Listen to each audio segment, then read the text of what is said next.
Bonjour à tous. Donc je me présente, je suis Damien Godefroy de la Chambre d'agriculture des Vosges et j'ai le plaisir de vous accueillir et d'accueillir Didier Delot et Hugues Chauveau pour cette nouvelle visioconférence du Salon de l'Herbe, donc qui se passe à distance cette année. Et donc, avant de laisser la parole aux deux intervenants qui vont nous parler du sorgho fourragé, donc de la culture jusqu'à sa valorisation par l'animal, je voudrais faire un petit point sur la technique informatique. Donc, juste pour vous dire que si vous ne m'entendez pas, vérifiez tout de suite que l'icône en bas à droite de votre écran. Il est 13 heures, alors on va commencer. Pardon. Donc, vérifiez que l'icône en bas à droite de votre écran est bien en mode son et pas en mode muet. Alors ensuite, certains ne voient pas forcément tout l'écran, ne voient peut-être pas le bas de l'écran. Donc dans ce cas-là, ce sont les deux flèches en diagonale, toujours en bas à droite de l'écran, qui peuvent vous aider à voir l'écran en entier. Si ça rame ou si vous n'entendez pas bien, si vous ne voyez pas bien, fermez toutes les utilisations qui utilisent Internet à côté pour préserver la bande passante. Et de préférence, utilisez plutôt Mozilla ou Chrome pour regarder la visio. Internet Explorer ne marche pas toujours bien avec cette application. Voilà, donc ça c'est les questions techniques. Et si vous avez des questions pendant l'intervention, à n'importe quel moment, vous verrez que l'outil n'a pas de chat. Donc pour intervenir, pour envoyer vos questions, il faut que vous écriviez un mail à cette adresse qui s'affiche, damien.godefroy@vosges.chambagri.fr. Voilà, donc comme ça, je reçois les questions et je les transfère aux intervenants.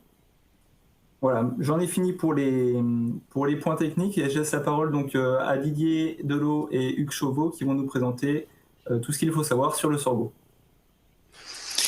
Merci Damien. Donc, je me présente, Didier Delot, donc ingénieur régional fourrage Arvalis, basé sur la station expérimentale de Saint-Hilaire-en-Wavre dans la Meuse.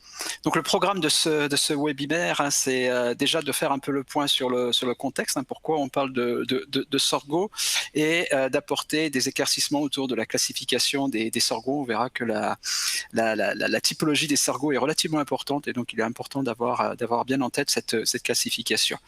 Ensuite, on s'intéressera donc au sorgho multicoupe. Au vu du laps de temps qu'on avait, on pouvait pas se permettre de traiter la totalité des sorghos. Donc, on va vraiment s'intéresser donc au sorgho multicoupe et donc toute la partie plutôt implantation. Et puis Hugues reprendra la main pour vous parler de la récolte et la valorisation du sorgho multicoupe en production bovin, que ce soit en bovin lait ou en engraissement de jeunes bovins viande.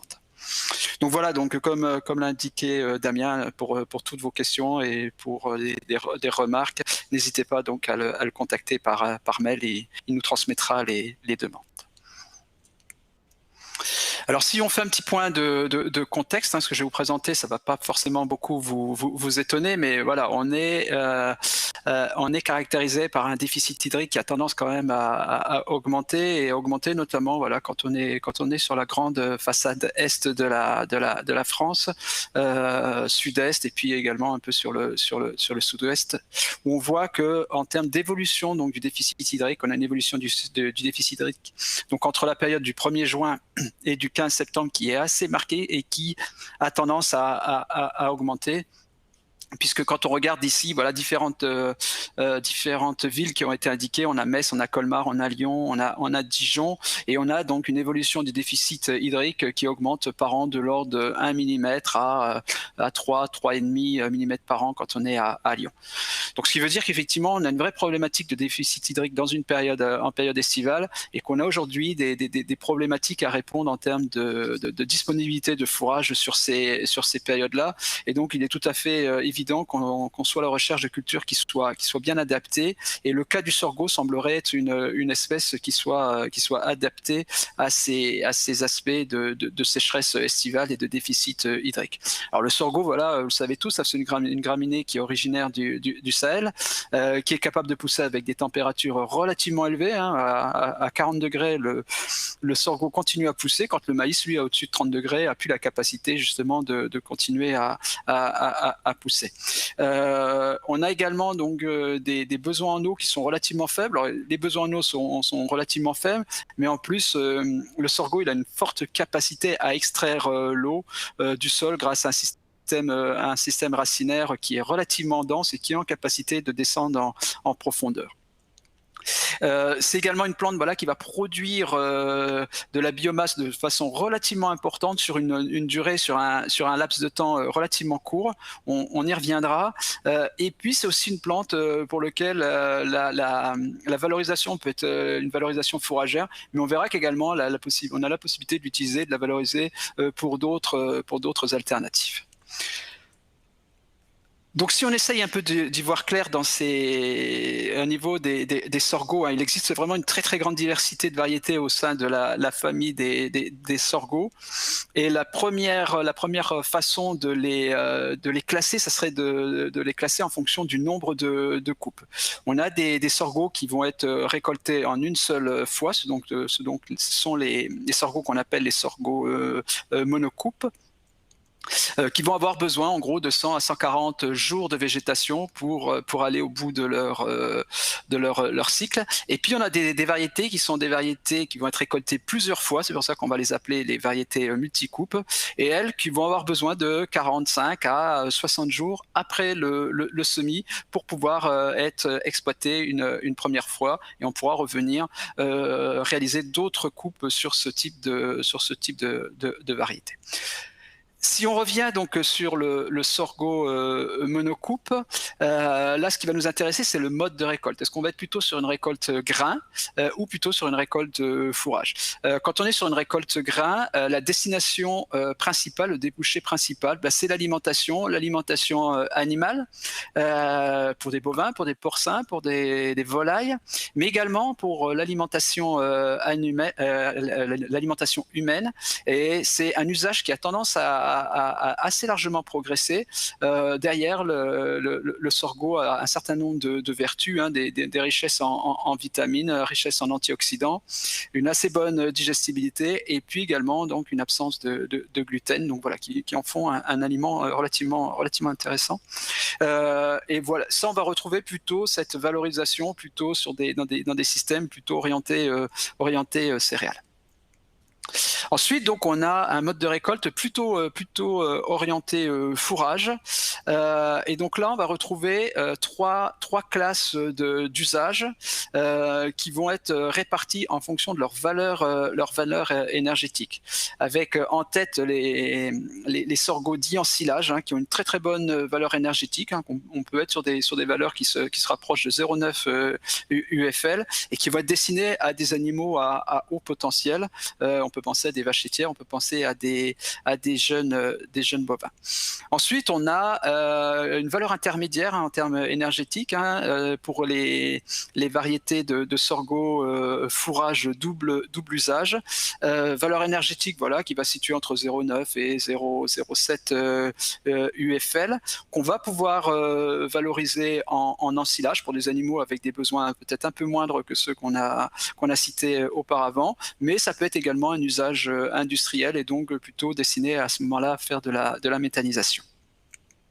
Et puis dernière classe dans ces fourrages, troisième et dernière classe avec une valeur énergétique relativement beaucoup plus basse. C'est les sorghos qui sont à usage principalement industriel.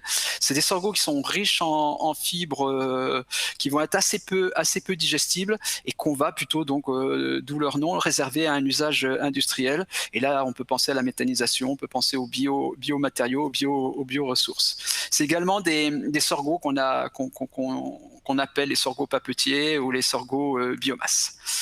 Et donc ces sorghos plutôt typés fourrage et récoltés en fourrage, c'est plutôt chez des éleveurs qu'on va les retrouver, ou alors chez des méthaniseurs, des gens qui ont des agriculteurs qui ont également alimenté un méthaniseur.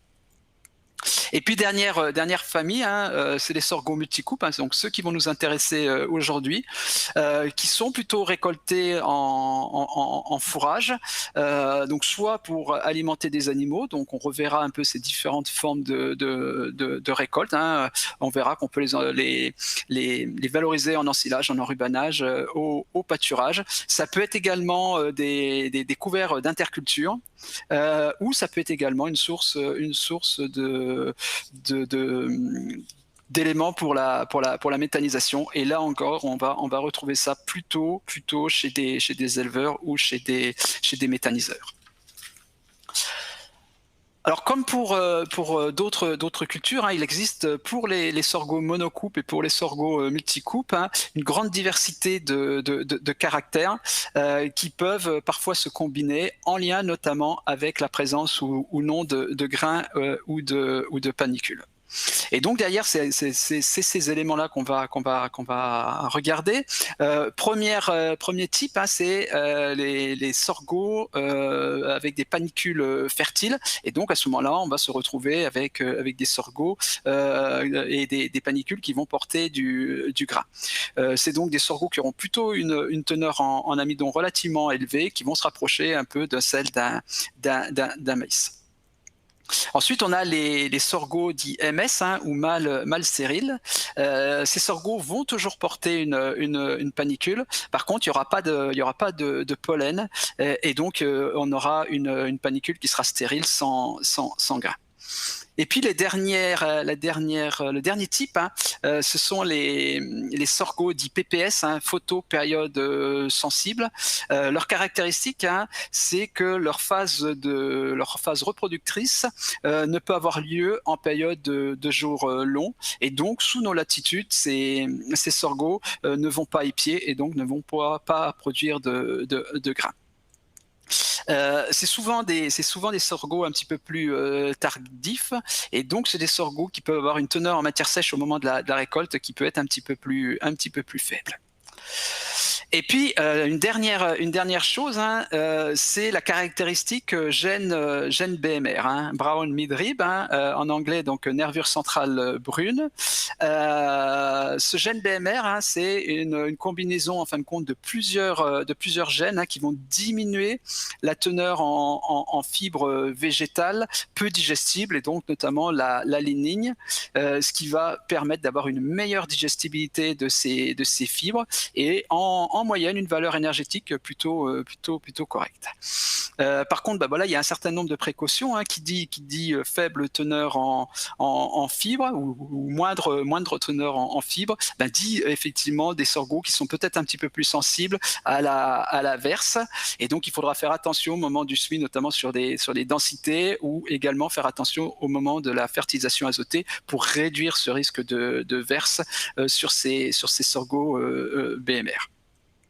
Alors trop souvent, on a tendance à penser que BMR, c'est synonyme de haute valeur alimentaire. Le fait est qu'on peut avoir des sorgho qui possèdent ce gène BMR, mais on peut être sur des variétés avec des valeurs alimentaires intermédiaires, et donc derrière on restera sur des valeurs qui seront moyennes. Donc voilà, derrière gène BMR, on peut avoir un peu toutes les données en termes de valeur alimentaire, donc ne pas se fier uniquement à ce gène pour avoir une idée de la valeur alimentaire. Alors si on s'intéresse, donc je l'ai dit, hein, on va s'intéresser cet après-midi donc aux sorgho multicoupes, et donc en quelques mots on va essayer de passer en revue donc l'implantation de ces sorgho multicoupes, et donc déjà s'interroger sur où on peut cultiver ces sorgho. Alors c'est assez simple, hein. Ces sorgho ils peuvent être implantés sur une grande surface au niveau français. Par contre, on va éviter toutes les zones qui sont un peu en altitude. Donc voilà, on estime qu'au-dessus de 600 mètres, on est quand même un peu limite, et on le verra tout à l'heure par rapport aux sommes de température dont on a besoin. Donc voilà, en plaine, il n'y a absolument aucun souci, et sur toutes les zones qui sont inférieures à 600 mètres d'altitude. Ensuite, on est sur des escargots avec un cycle relativement court, avec une exploitation voilà, entre 45 jours et 2 mois après le semis. Et on peut espérer, hein, alors en fonction des conditions climatiques, hein, mais on peut sur cette première récolte estimer avoir un niveau de rendement de l'ordre de 3 à 5 tonnes de matière sèche sur cette première coupe. Et puis derrière, on a des capacités de ce sorgho multicoupe qui sont relativement importantes, hein. Donc un niveau de repousse relativement important, un niveau de talage également relativement important. Et donc, en fonction des conditions climatiques, que ce soit selon la pluviométrie, selon la date de semis également, ben on peut estimer voilà, avoir entre 2 et 4 coupes jusque début octobre, date à laquelle souvent les températures ne sont plus suffisantes. Et le potentiel de ce type de sorgho multicoupe, ben on peut espérer entre 8 et 13 tonnes de matière sèche. Alors au niveau de la date de semis, quand est-ce qu'on va semer? On va semer dès lors qu'on aura une température moyenne, hein, qui sera supérieure à 12 degrés. Alors ici, je vous ai remis une courbe, hein, je ne sais pas si vous la voyez sur votre écran, mais une courbe avec un certain nombre de stations météo. On a Metz, on a Colmar, on a Dijon, on a Lyon, et on voit que ben voilà, en moyenne, hein, les 12 degrés de moyenne, ils sont atteints sur fin avril, début mai, et puis ben, fin septembre, tout début octobre, ben, voilà, suivant les secteurs, on va repasser sur des températures qui vont être inférieures à 12 degrés. Donc voilà, en théorie, on peut espérer avoir une pousse de fin avril à mi-octobre. Et puis derrière, ben, je dirais que la date de semis, elle va dépendre de la récolte du précédent, hein. Derrière quoi vient le sorgho multicoupe, hein. Si notre précédent, c'est un métail qui est récolté immature relativement précocement, ben, c'est vrai qu'on pourra le positionner assez tôt, hein. Par contre, si ça arrive, si c'est plutôt un semis de dérobé, donc derrière une culture principale, ben on peut avoir des semis qui se décalent jusque fin juin, jusque début juillet. Alors, au niveau du choix variétal, alors là encore, hein, au niveau des variétés de sorgho multicoupe, on a deux types de variétés. On a la variété appelée herbe du Soudan, hein, Soudan grasse, qui est une variété qui se caractérise par des feuilles et des tiges relativement fines. On est également sur une variété qui est plus précoce, hein, que la variété dont on parlera juste après, l'hybride. Et puis, on est également sur une variété qui a une forte capacité de talage, donc qui va occuper assez rapidement le terrain. Et puis la deuxième variété, hein, c'est la variété hybride, hein, dite hybride, donc il y a un croisement entre un sorgho bicolore et puis un sorgho herbe du Soudan. Alors lui se caractérise par une vigueur, hein, des plantes beaucoup plus vigoureuses, un potentiel de rendement qui est relativement élevé, et une valeur alimentaire qui serait un peu supérieure à la variété herbe du Soudan. Alors au niveau donc de la densité de semis, eh bien l'herbe du Soudan, le Soudan grasse, on va le semer autour de 25 à 30 kg hectare, quand la variété hybride, on sera plutôt autour de 20 à 25 kg par hectare. Alors les conditions de semis, voilà, l'implantation, c'est vraiment l'étape clé de la réussite de notre culture de sorgho. Donc il faut prendre un maximum de précautions pour qu'il soit implanté dans les meilleures conditions. Donc on peut le semer avec un semoir à céréales, hein, avec un semis tous les rangs, hein, écartement 11-12 cm. On est sur une petite graine, hein, la graine de sorgho, elle est quasiment 10 fois plus petite qu'une graine de maïs, et donc il faut prendre énormément de précautions. On va éviter les sols avec beaucoup de mottes en surface. On va essayer de privilégier au maximum donc de la terre fine, pour pouvoir avoir un contact entre la sol et la graine qui soit le plus important possible. Pareil, qui dit petite graine dit faible réserve, et donc derrière une profondeur de semis qui doit être limitée, hein, donc c'est maximum 3 cm de profondeur de semis. Et puis ce qui va être indispensable, c'est vraiment le roulage après le semis, pour vraiment favoriser ce contact entre entre la graine et puis la terre. Alors au niveau des besoins, le sorgho c'est pas une plante qui a des besoins très très élevés, notamment fumure de fond. Si on a des reliquats de la culture précédente qui sont relativement suffisants, on peut faire l'impasse au niveau phosphore et potasse. Par contre, si voilà on est sur des reliquats qui sont relativement faibles, voilà un apport de 60 à 80 unités de phosphore et de potasse sera largement suffisant, que ce soit sous forme de fumure minérale ou de fumure organique. Et puis, au moment du semis, il va être important d'apporter autour de 30 à 40 unités d'azote par hectare pour favoriser donc le démarrage et la production de notre sorgho.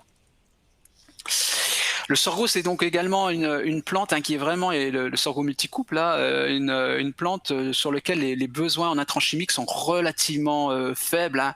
On l'a dit tout à l'heure, un fort pouvoir de talage, qui veut dire un fort pouvoir couvrant du sorgho. Donc en général, on n'a pas trop de soucis avec des problèmes d'adventice dans le sorgho. À partir du moment où il s'est bien implanté, qu'il est suffisamment développé, il n'y aura plus de concurrence avec les adventices.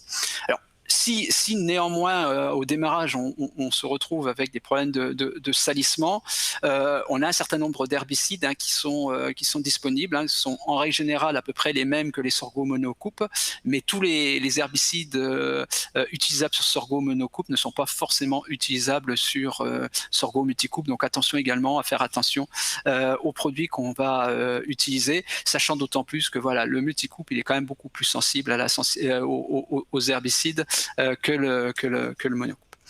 Au niveau des maladies, il n'y a pas de maladies spécifiques et donc il n'y aura pas de lutte contre les maladies.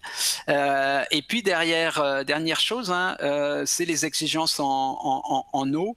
On l'a déjà dit un petit peu au départ, c'est que le sorgho multicoupe a des exigences en eau qui sont plutôt faibles. Il a une très bonne tolérance au stress hydrique, mais par contre il a quand même besoin d'un peu d'eau pour valoriser l'azote.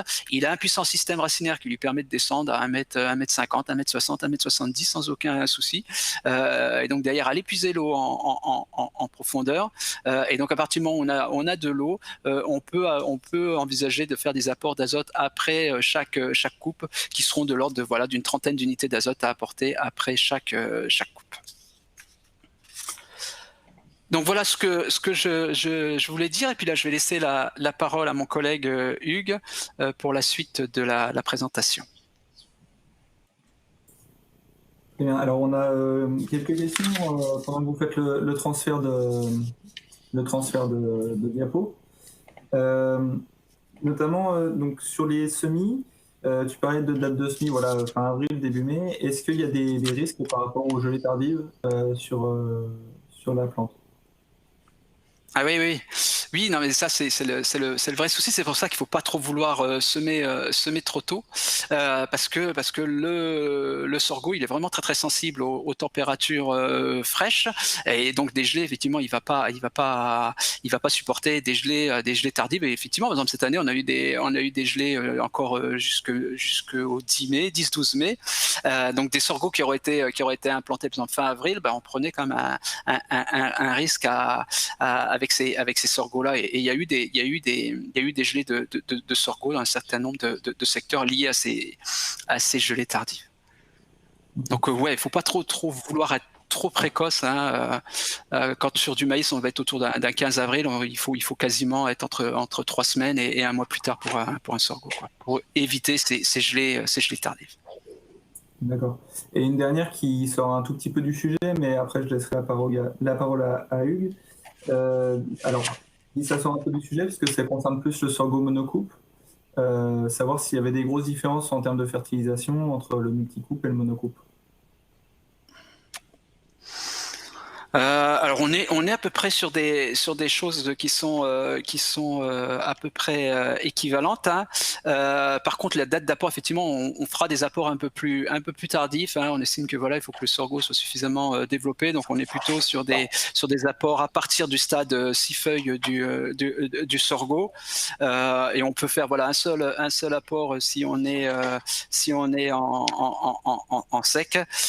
Sinon si on est plutôt sur un un hiver relativement pluvieux, ben on peut avoir effectivement des apports un peu supérieurs, quoi. Mais derrière, voilà, il faudra affiner ça avec la méthode du bilan pour savoir un peu la quantité réelle à apporter au niveau des sorgho. Mais au niveau quantité, on est à peu près sur des choses à peu près identiques, quoi. Et par contre, sur le sorgho monocoupe également, c'est vrai qu'un apport d'engrais, un 1846, un starter, aura une bonne efficacité pour favoriser le démarrage et l'implantation de ces sorgho monocoupe. D'accord. Ok, bah merci. J'ai pas d'autres questions pour l'instant. Voilà, Hugues, je vais te laisser la parole. Donc juste pour rappeler aux participants, si vous avez des questions qui arrivent au fil de la présentation, n'hésitez pas à me les renvoyer. Donc par mail à damien.godefroy@vosges.chambéry.fr. Mais on remettra le mail à la fin aussi si vous voulez recopier ça tranquillement. Donc, bonjour à tous, Hugues Chauveau, donc je suis ingénieur sur la station de la Jaillère en Loire-Atlantique. Et donc je travaille sur la valorisation des fourrages, donc notamment le sorgho. Donc avant de parler valorisation, deux diapos pour évoquer un petit peu le potentiel de rendement, notamment en comparaison d'autres espèces fourragères. Donc un premier résultat d'essai donc réalisé par la Chambre d'agriculture dans le Maine-et-Loire. Donc là, en conditions plutôt sécurisées à l'implantation avec 3 tours d'eau. Donc globalement, on voit donc dans cet essai-là, il y avait eu plusieurs espèces d'implantées, puis des mélanges également. Donc on avait du tournesol moa, on avait du sorgho monocoupe plutôt typé biomasse, donc plutôt pour de la méthanisation. On avait du moa, on avait du sorgho fourragé multicoupe, du colza fourragé associé à du trèfle, du sorgho BMR. Voilà, du millet, du moa, on avait un petit peu de tout. Donc globalement, pour situer le potentiel sur là plutôt une implantation tardive, donc on était sur une implantation du 20 juillet. Donc après une orge et donc une récolte aux alentours du 10 octobre. Et donc ça confirme plutôt le potentiel du sorgho fourragé multicoupe. Là on était de l'ordre de 5,6 tonnes de matière sèche hectare. Donc plutôt dans la tranche haute par rapport aux autres espèces. Et puis un second résultat d'essai là réalisé sur la plateforme de la ferme des Bordes, donc à Jeux-les-Bois dans l'Indre, en centre de la France. Donc là ici contexte de l'été 2019, donc sans irrigation et avec un été plutôt très sec, puisqu'il y avait eu que 58 mm là entre le semis à la mi-juin et puis la seconde récolte au 20 septembre. Globalement, qu'est-ce qu'on peut retenir de cet essai-là, c'est que là aussi, en comparaison du moa, du millet notamment, et puis de mélange avec différentes légumineuses, donc lablab, copie et puis trèfle de Perse. On a un sorgho qui s'en sort plutôt très bien par rapport aux autres espèces, donc au moins au même niveau que le millet dans ces essais-là, et puis un petit peu mieux que le moa. Donc ça, c'est le premier point. Et puis le second, c'est que globalement, c'est des espèces, enfin le sorgho multicoupe notamment, c'est une espèce plutôt agressive qui s'implante assez rapidement, comme le disait Didier tout à l'heure, et les associations qui ont pu être testées dans ces essais-là n'ont pas forcément été très fructueuses, dans le sens où on a retrouvé très peu de légumineuses à la récolte, que ce soit sur la première ou sur la deuxième coupe. Voilà, c'est des informations qui restent partielles parce qu'aujourd'hui, il n'y a pas énormément de références non plus sur le sorgho multicoupe. Mais donc, globalement, les 2 points à retenir, c'est que ça se situe plutôt sur la tranche haute, on va dire, de ce qui peut se faire en termes d'interculture d'été sur la partie rendement, et que c'est une espèce qui se conduit a priori plutôt en pur. Un mot de la récolte, donc que ce soit sous forme pâturée ou sous forme ensilée ou enrubanée. Le premier point, c'est sur l'exploitation du sorgho vert, donc du pâturage notamment, mais aussi potentiellement de l'affouragement en verre. C'est quelque chose qui est assez connu des techniciens et des éleveurs en général. c'est l'aspect toxicité. Donc la toxicité du sorgho qui est liée à une molécule, donc la durine, et c'est une molécule qui a la particularité quand elle est ingérée par les ruminants de libérer de l'acide cyanhydrique au niveau du rumen, et puis potentiellement aller jusqu'à une paralysie respiratoire de l'animal, voire la mort, si les concentrations sont suffisamment importantes. Donc il y a plusieurs moyens de se prémunir de ce risque, hein, qui est aujourd'hui encore une fois pas tout à fait bien connu. Le mécanisme l'est, mais on va dire que les stades d'exploitation préconisés du sorgho le sont un petit peu moins, dans le sens où il y a une forte variabilité de cette toxicité-là selon les organes de la plante, selon d'une plante à une autre finalement dans une même parcelle. Donc c'est pas simple de s'y retrouver aujourd'hui, et on manque encore un petit peu de connaissances pour affiner tout ça. Néanmoins, la préconisation qui est faite aujourd'hui, c'est d'exploiter en pâturage des sorghos qui font un petit peu plus de 50-60 cm pour se prémunir de ce risque-là. Il y a une seconde solution finalement, ça consiste à préfaner le sorgho avant distribution, que ce soit pour de l'affouragement en verre ou du pâturage. Donc ça, c'est une technique qui est réalisée aussi, préfaner 24 heures avant la valorisation pour pouvoir limiter ce risque de toxicité. Donc en pâturage, le point, on va dire, le plus compliqué, c'est la gestion de l'avancement, dans le sens où c'est une plante qui pousse très vite, et donc il est conseillé de gérer les surfaces allouées aux animaux pour éviter le gaspillage et les refus, quoi. Donc, plutôt viser des avancements réguliers dans les parcelles. Concernant la fauche, pas beaucoup de précautions particulières, si ce n'est qu'on est bien souvent sur des rendements qui sont assez élevés. Il est conseillé plutôt de laisser un talon de fauche de l'ordre de 10 cm pour favoriser à la fois un bon séchage du fourrage, et puis également une bonne repousse pour le cycle suivant. Deux petits points d'attention qui sont pas essentiels, mais qui peuvent toujours donner un petit coup de pouce. Sur la valorisation en enrubanage, globalement, il est conseillé d'utiliser plutôt des variétés à tiges fines, donc qui vont être un peu moins agressives pour le plastique, et donc pour éviter donc les trous dans les bottes. Et puis en ensilage, donc il y a la possibilité d'utiliser des variétés donc photopériode sensibles. Donc Didier en a parlé tout à l'heure, c'est des variétés qui n'épient pas sous nos latitudes et qui potentiellement donnent un petit peu plus de flexibilité à la récolte. Qu'est-ce que valent les sorghos multicoupes en termes de valeur alimentaire?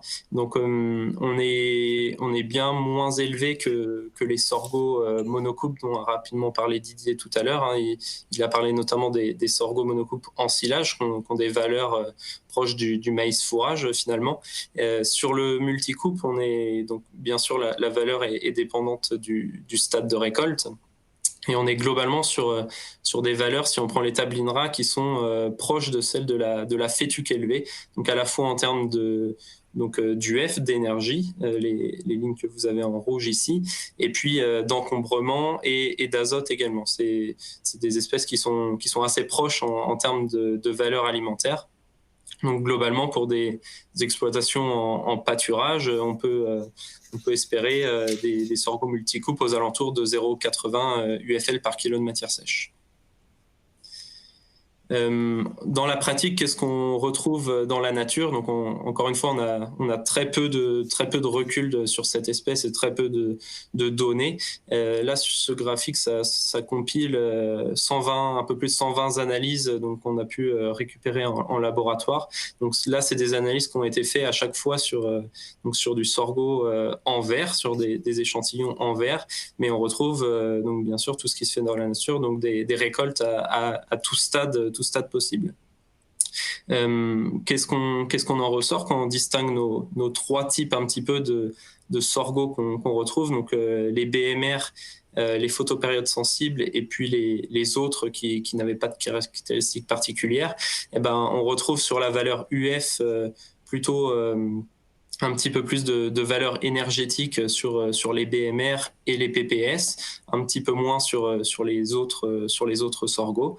Et puis donc inversement, on retrouve un petit peu plus de cellulose sur les sorgho un petit peu moins riches en énergie, et puis un petit peu moins sur les BMR. La grosse différence, elle porte notamment sur les teneurs en sucre. On a relevé des teneurs en sucre bien plus importantes sur les sorgho BMR que sur les autres. Donc de l'ordre de 15% sur les BMR, quand on se trouvait aux alentours de 7 à 10% sur les autres types de sorgho. Et par contre, sur les quelques données qu'on avait, on avait un petit peu moins de teneur en MAT, de teneur en azote sur les BMR, un petit peu plus sur les PPS, et puis on va dire l'intermédiaire sur les autres sorgho.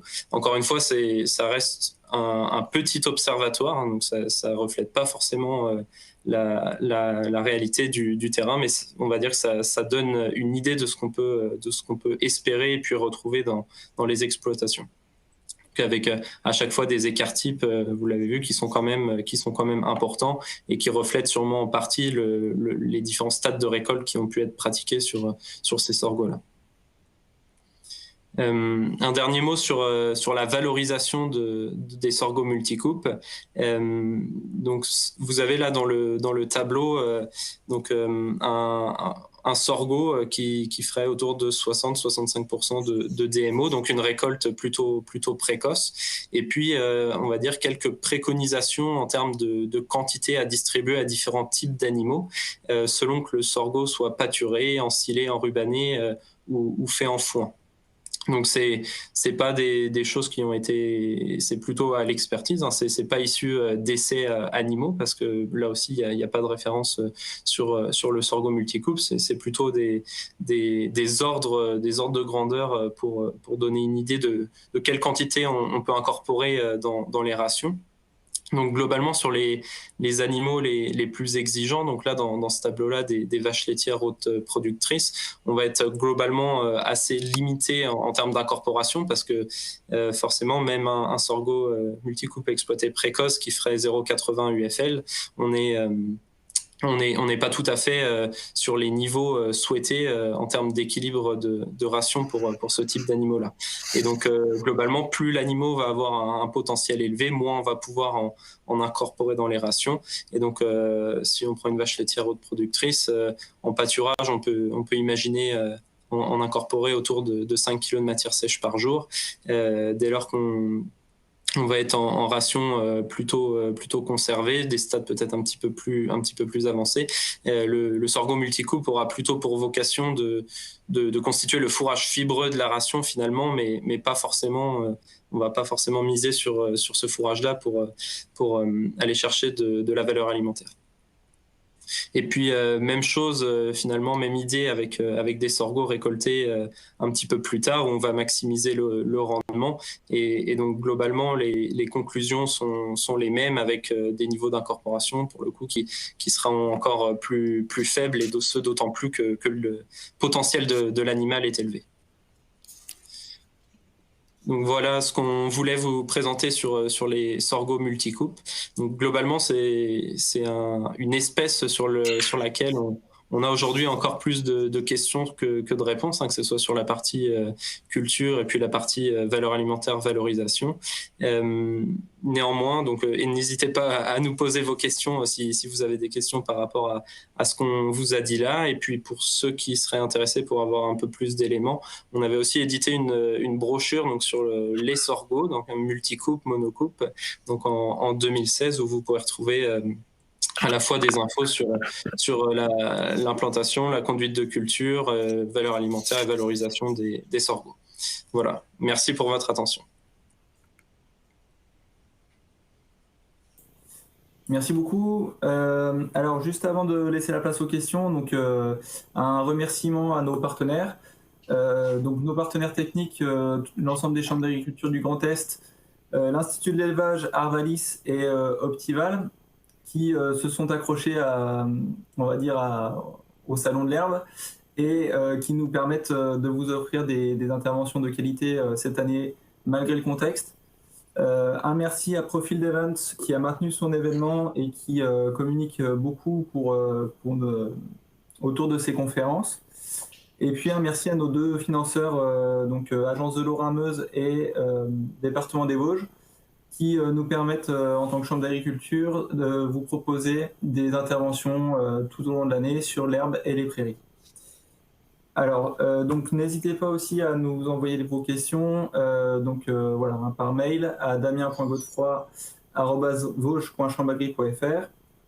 Quelques-unes qui sont arrivées plutôt sur les aspects de pâturage et de récolte. Il y a une hauteur de pâturage, on va dire, minimale pour ces aspects de d'urine, mais est-ce qu'il y a aussi une hauteur maximale au-delà de laquelle il y a vraiment beaucoup trop de refus au pâturage pour que ce soit intéressant? Eh ben, alors ce que j'ai pas dit, oui, donc hauteur minimale autour de 50-60 cm.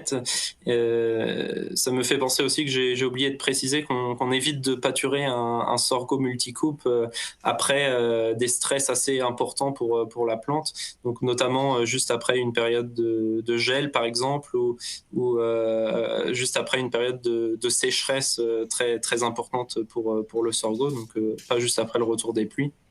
Ça, c'est le premier élément. Et en termes de hauteur maximale, alors ça reste du théorique, encore une fois, parce qu'on n'a pas un gros recul, mais il est conseillé de pas dépasser, on va dire, 120 cm pour éviter d'avoir trop de refus. Donc après, le sorgho peut éventuellement être fauché puis pour être pâturé ensuite.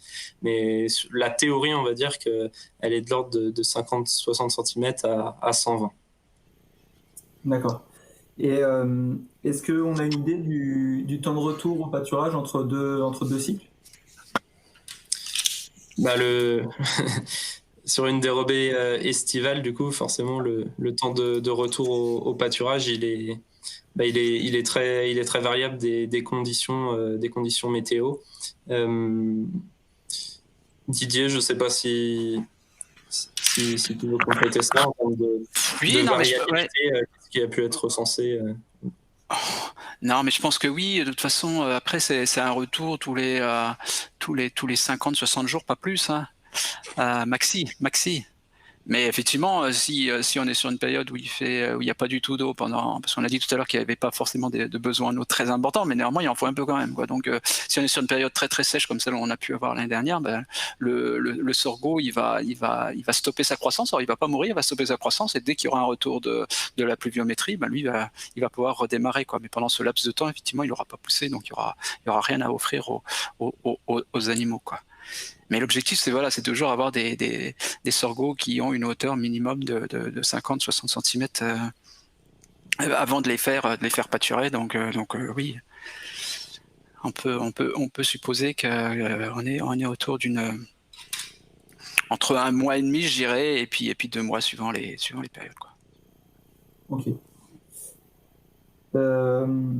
Alors toujours sur les modalités de récolte.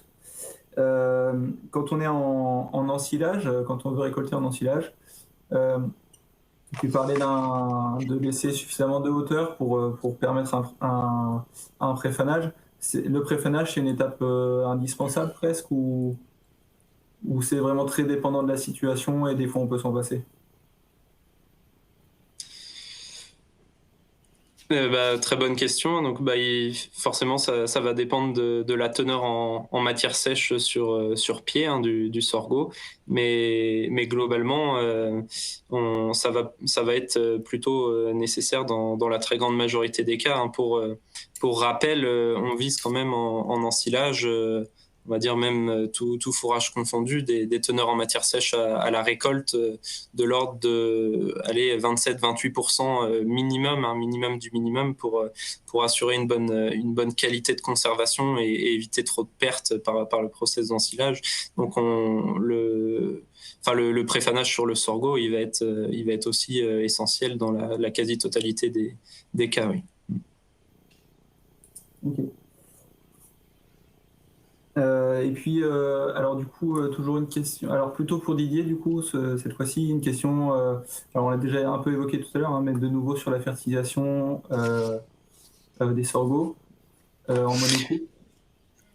Ouais, donc on l'a déjà plus ou moins dit tout à l'heure, mais effectivement sur les monocoupes, tout dépend du reliquat qu'on a. Hein. Si on a un faible reliquat azoté, on peut envisager un apport de 30 à 40 kg d'azote au moment du semis, donc exactement comme pour le sorgho multicoupe. Et ça suffira largement au sorgho pour arriver au stade 6-8 feuilles. Et après, donc ce que je disais tout à l'heure, hein, au stade 6-8 feuilles, c'est là où effectivement on va faire l'apport d'azote, on va le faire en une seule fois et on va être sur des doses de l'ordre de 100 à 140 kilos d'azote à apporter à ce stade-là. Ok. Et une question là qui vient sur, alors plutôt, est-ce qu'il y a des régions où le sorgho semble plus intéressant ou à l'inverse, on va dire plutôt des régions, des types de sol où ce serait à proscrire au niveau de la culture, quoi, je veux dire. Est-ce qu'il y a des types de sols qui sont absolument déconseillés? Alors type de sol en tant que tel, je pense pas qu'on ait des types de sol qui soient déconseillés. Ce qu'il faut, c'est effectivement qu'on arrive à avoir une préparation de sol qui soit la plus fine possible. Hein. Donc on sera forcément sur des préparations qui seront différentes de ce qu'on fait sur un maïs. Sur un maïs, il peut accepter des préparations un peu plus grossières. Le tournesol le supportera pas. Donc ça veut dire qu'effectivement, il faut qu'on ait des sols qui soient en capacité de se prêter à ce type de préparation. Après, voilà, le sorgho, il a une capacité à aller exploiter un peu en profondeur. Alors peut-être qu'effectivement sur des sols un peu plus superficiels, ce sera peut-être un petit peu plus compliqué, notamment si on n'a pas d'eau. Donc c'est peut-être des sols où ces sorghos seront peut-être un petit peu plus pénalisés par rapport à des sols qui seraient un petit peu plus profonds, quoi.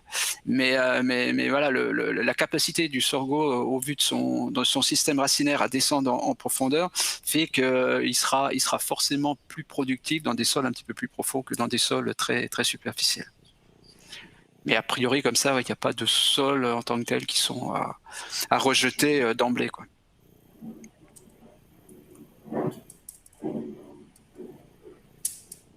Alors, j'ai plus de questions qui m'arrivent. Alors du coup, ce que je vous propose, c'est qu'on clôture l'intervention à ce niveau-là.